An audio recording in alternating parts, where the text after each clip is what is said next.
Supreme Court. Supreme idiots.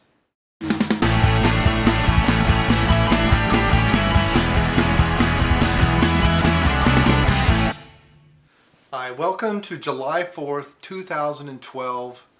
It's been a year since I've done a July 4th video. Imagine that, Toby. And you can sort of see Toby down here. It is a hot, lazy Wednesday afternoon here in Cincinnati. It's 93 degrees. It's not as hot as it's been, but anyway. But I'm amazed. The things I said last year in July 4th video, I was quite depressed with this country. That we had all this freedom that was given to us, fought for 7 years in a war of rebellion with England, and we've just thrown it all away. We've continuously, for generations now, elected complete morons who don't know the law, who appoint people to the Supreme Court who don't know the law, who are activists, who want a progressive tyranny. The progressive movement, whether it's the left-wing socialists, Marxists like we have in power now, or the so-called right-wing, nearly fascists that you get from some of the Republicans, the Republicans in NATO, and not the conservatives, or the social democrats like Bush. His dad was a bit more fascist. I mean, his grandfather supported the Nazis and made a lot of his money that way. Socialists like the Clintons. It doesn't matter. The whole idea is tyranny. The whole idea is to control every aspect of your life. And now that the Supreme Court has gone against the Constitution and said they can not only uphold laws but write them, which is what they've done with the Obamacare, so-called Free Care Act, or whatever in a freak it's really called, moronic titles that they give these things.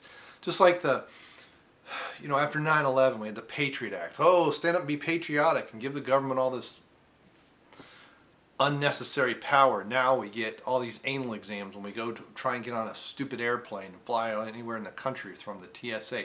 It just keeps going. They never give back what they've taken. Once they've taken a freedom, it's gone. It's gone forever, not without a revolution. And now the whole way the bill was passed says it cannot be a tax. It started in the Senate, then went to the House. Enough Democrats didn't like it. So Nancy Pelosi came up with this idea, well, let's deem it to pass because there was an amendment that changed things. So they voted on the amendment first. The amendment passed, then they voted on the actual bill. Highly irregular, never done before. Then it went to the president who signed it.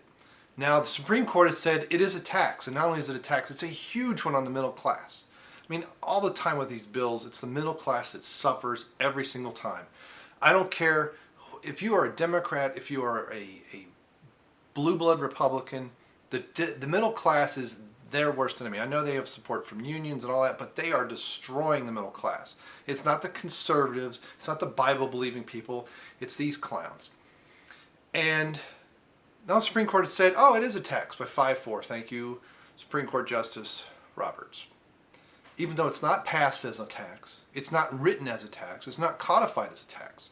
So them declaring that it is a tax makes the entire bill illegal.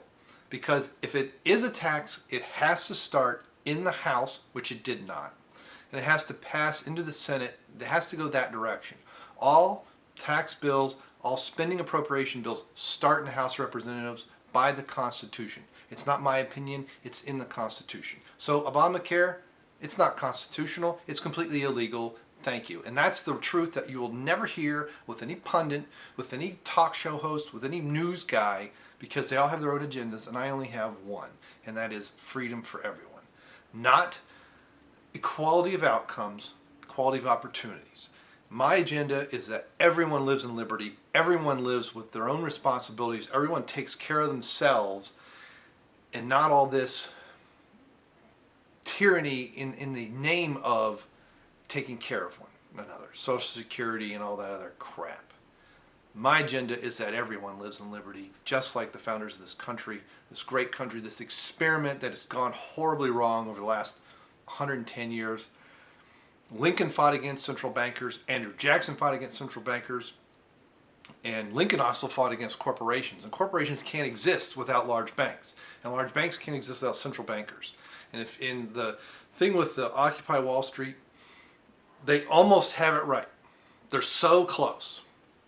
Wall Street's not the problem. It's the bankers that run the world that are the problem. And they're just about bankrupt Europe. They bankrupt Greece. Spain is in major trouble. Italy's in major trouble. It's just unbelievable. Unbelievable. So here we are, Independence Day. What are we independent from? Nothing. We've given all of our liberty back. We signed it over for 30 pieces of silver, and now we wonder why we have empty pockets. We don't have real money anymore. So this Independence Day, make a difference. Read the Constitution. Understand where it came from. Understand why Arthur Douglas, name escapes me. It's going to come to me as soon as I stop this video. But there are people who were against it. Frederick Douglass, why he changed his mind on what he saw in the Constitution. He thought it was a slave document until he understood the compromises that were in behind it, the things that the Northern delegates did, the way they goaded the South. They put in the Constitution the destruction of slavery, the seed that took a while to germinate.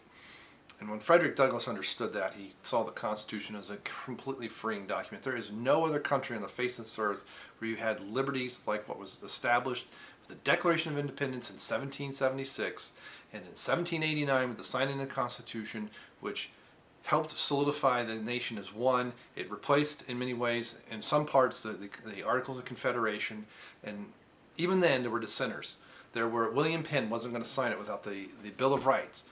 And you had people like Thomas Jefferson who didn't like the Bill of Rights because he was afraid that it would be seen as not a way to limit government, but this is all the powers you had. And that's exactly what we have now. So now, according to Roberts, the Congress has the power and ability to tax whatever they want. There's no limit to the taxation power, and taxation is the power to destroy. So there's no limit to what the Congress can destroy. Unbelievable. I mean, it was illegal by the Commerce Clause. It was, 7-2 voted that states can opt out, that they supported that. The law did not have in it a section that said if any part of this bill is found unconstitutional or illegal, the other parts will stand, and yet that's exactly what they've done. So 2 out of 3 major issues with Obamacare were shown to be unconstitutional, and yet somehow the whole thing is supposedly baloney. It's all garbage. It's just a way to placate enough people to buy enough votes and destroy the middle class. You notice the rich are exempt from it, and corporations, I mean, pharmaceutical companies put in hundreds of millions of dollars into the whole cause to get pharmaceuticals from Canada. It can't be imported, so the cost of drugs will stay high. You can't import lower cost drugs and knockoffs and rip-off. I mean, and the hospitals like it because they're going to get more money, especially if they turn over patients faster. They're going to get money from the government. Where does all this money come from? Well, they're either going to print it, which means it's going to come from our great-grandchildren. We can't afford any of that stuff. It's going to come from the middle class, and we're just going to rape and pillage the middle class and burn them to the ground.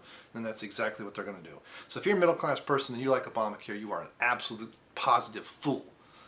Get your head out of the sand, get educated, and understand what in the world's going on, and know that the bankers are finally done it. That finally have crushed the middle class. This is the last straw, unless the middle class absolutely says no mas. And unfortunately, we have an upcoming presidential election. We don't have any real choices. I've stopped voting for major parties years and years and years ago. You know, if you're an absolute communist, vote for Ralph Nader. And if you really love liberty, find a libertarian or constitutional party candidate to vote for, because as long as we keep electing a Democrat or a Republican who are already bought and sold by the international banking cartels, we're going to have no difference. Those are the people that we need to eliminate and push aside and take their power from them. We did it before. This is exactly what the revolution was about. It was not necessarily just about us in England. It was about us and the banks, because what happened? We destroyed central bank. And the founders didn't want a central bank. Alexander Hamilton wanted one, but he was fought down. Andrew Jackson fought, was the second, third national bank. Every time until the Federal Reserve, a national bank, tried to rear its head, American patriots stood up and chopped it off. And Woodrow Wilson gave us the Federal Reserve, and it assigned away our liberties, and they've been taking it and taking it and taking it, and now they just destroy everything we've got. So, happy July 4th. Be a true independent, be a true patriot. Find your dreams, find your desires, and pursue them with abandon, and be an independent person. Take care of your family, then take care of your community. Don't expect anyone else to do it, because no one else is gonna. You need to stand up, and you need to be independent, and you need to declare freedom and liberty everywhere. Thank you.